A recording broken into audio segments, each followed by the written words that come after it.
if you're a God-fearing Filipino and you are not into something which is destructive to your fellow men, you have absolutely nothing. I will die for you.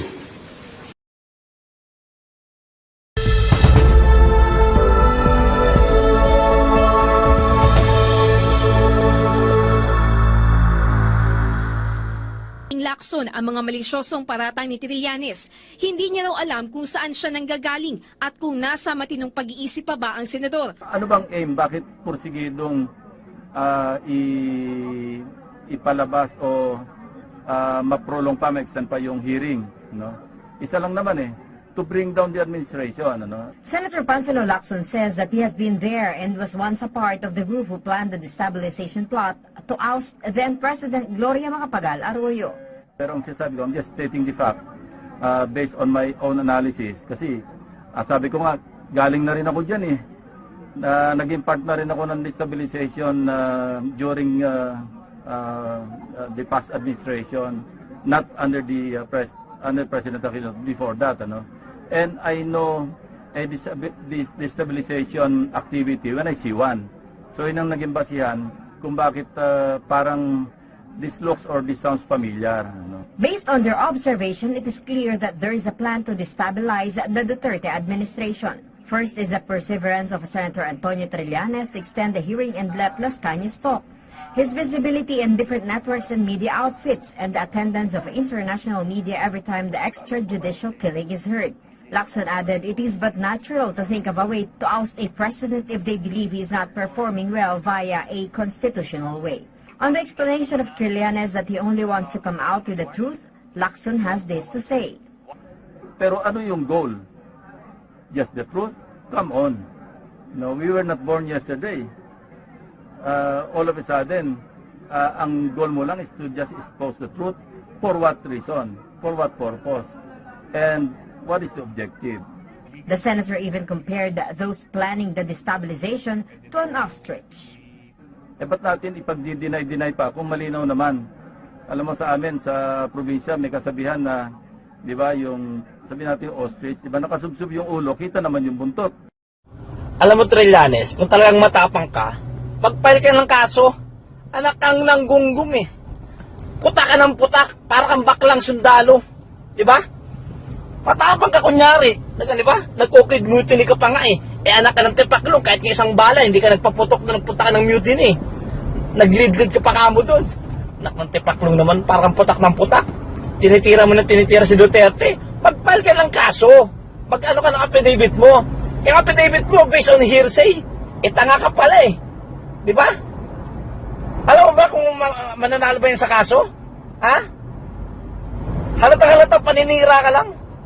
Dahil kung talagang naniniwala sa iyo mga tao, dapat mataas ka sa ranking, no? Diyan sa mga survey. Anak ng tipaklong, ikaw ang pinakakulilat sa lahat ng vice presidentiables. Di ba? Ibig sabihin, hindi sa iyo naniniwala ng tao. Alam na alam ng mga tao na ikaw ay barking dog ng mga putang inang Aquino. Okay?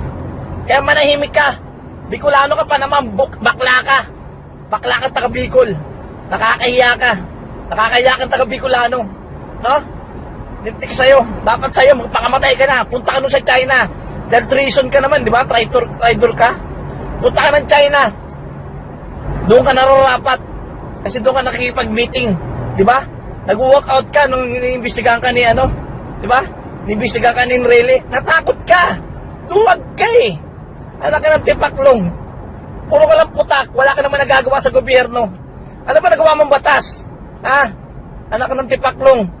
Ikaw pa pinakamaraming konsultan. Putang ina, dami mong konsultan, 60. Yung di puta sinasayang mo pera ng mga taong bayan.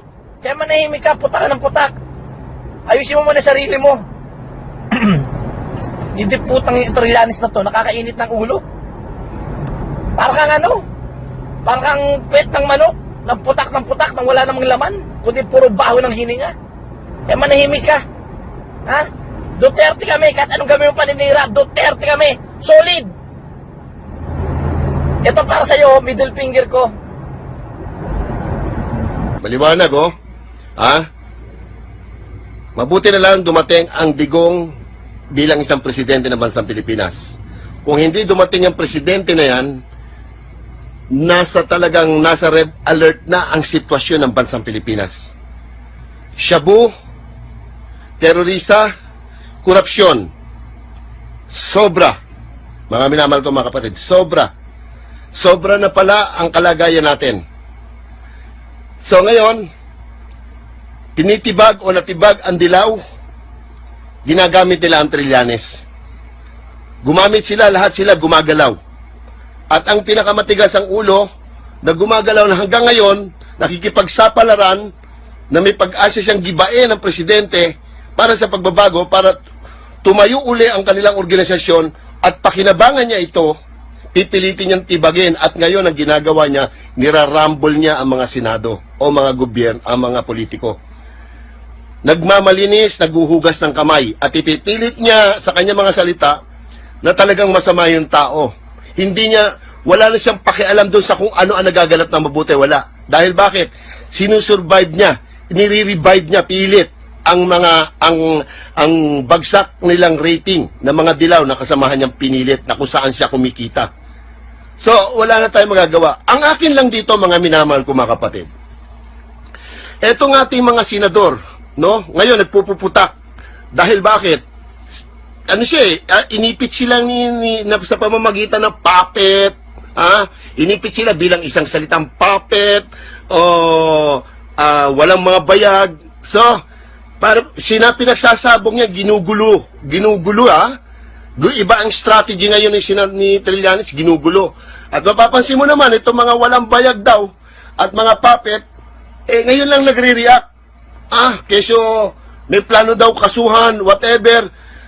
Nagtataka lang ako Akala ko ba maayos ng mga senador natin? Akala ko ba matatapang? Nung panahon ni Gloria, binabangga yung mga presidente dati. Si Gloria, binabangga nila ngayon, asan? Wala. So talagang, hindi mo masisisi na pabintangan siya ng puppet. Pero dahil nahihiya sila, nagre-reflect, dahil siyempre, baka isipin ng mga tao, nakikinabang sila ron sa pagdidepensa ron sa na tama naman yung ginagawa nila. Ang akin doon, wala ba kayong makitang paraan para mawala na sa paningin ng Pilipino yang Trillanes na yan? Ang Alejandro na yan? Na kung sino yung nagmamatigas sa talagang matibay?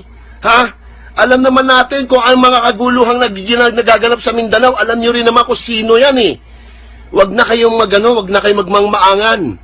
Kung talaga nagmamalasakit kayo sa pagkaya kayo pumasok sa politika, kaya gusto niyo maging presidente, para bumuti ang bansa, hindi pala. Wala pala talaga kayo lahat na pagmamalasakit. Dahil bakit? Alam na pala ninyo lahat yung mga bagay-bagay na nagaganap ng mga terorista yan, at saka yung mga shabu-shabu na yan, at saka yung korupsyon na yan, sobra na. Ngayon, nararamdaman ng mga Pilipino ang totoo. Ang tanong dito, sino ang susunod na karapat-dapat dyan sa digong?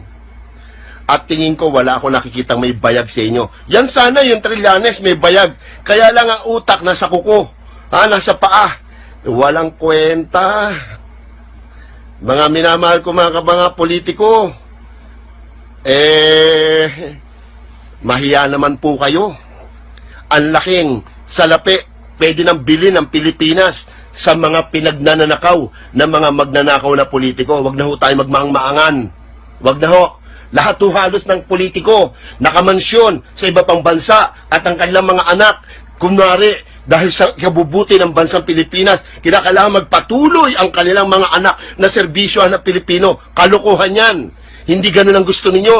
Alam ninyo, ang pera ng taong bayan, ang pera ng ibang bansa na pumapasok dito, kapakinabangan lamang ninyo. Yun lang ang hinahanap ninyo. Hindi yung para sa amin. Ngayon lang talaga nagkaroon ng presidente at ang Trillanes tinitibag na pilit ang digong para na sa ganon yung kanilang bumagsak na dignidad, kung dignidad ba ang tawag doon, maibalik nila para ang puwersa at kapangyarihan at salapi na kakikitain nila ay mapapunta sa kanila. At sigurado may mga pangarap din tong mga supot at duwa, itong mga supot na to na maging presidente at hawakan ng bansa.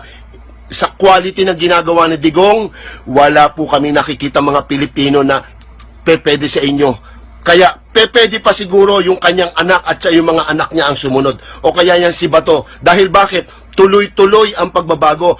Talagang pagbabago. At yun po talaga ang gusto namin mga Pilipino, yung totoong pagbabago. Hindi po yung pagbabago puro kay conference, puro kay SUNA, puro kay lahat. Yung pala nalulunod na ang mga tao. Kung hindi pa dumating ang digong, hindi makikita ang dilima, hindi makikita ang mar, hindi makikita yung panot, na sila na pala yung nagpuprotekta sa drugs. Na yun ang ginagamit ngayon ng mga terorista, ang drugs, para magkaroon sila ng pondo sa kanilang mga kawalanghiyaan at ang pondo ng bayan. Paano naman po kami mga Pilipino? Kawawa kami sa mga pa-Amerikana ninyo at mga pabarong-barong. Magsitigil na po kayo ng kapoporma. Kung talagang gusto nyo ng pagbabago, sino si Trillanes? Sino si Alejandro? Sino si Ontiveros? Sino si Bamakino? Sino yung mga yan para hindi nyo mapigilan? Gumawa kayo ng paraan. Dahil bakit? Pagka gusto nyo kumita ng pera, nakagawa kayo ng paraan. Common sense, mga bossing. Common sense. O talagang totoo yung sinabi ni Dugong, wala kayong mga bayag, mga bayot kayo, bayot.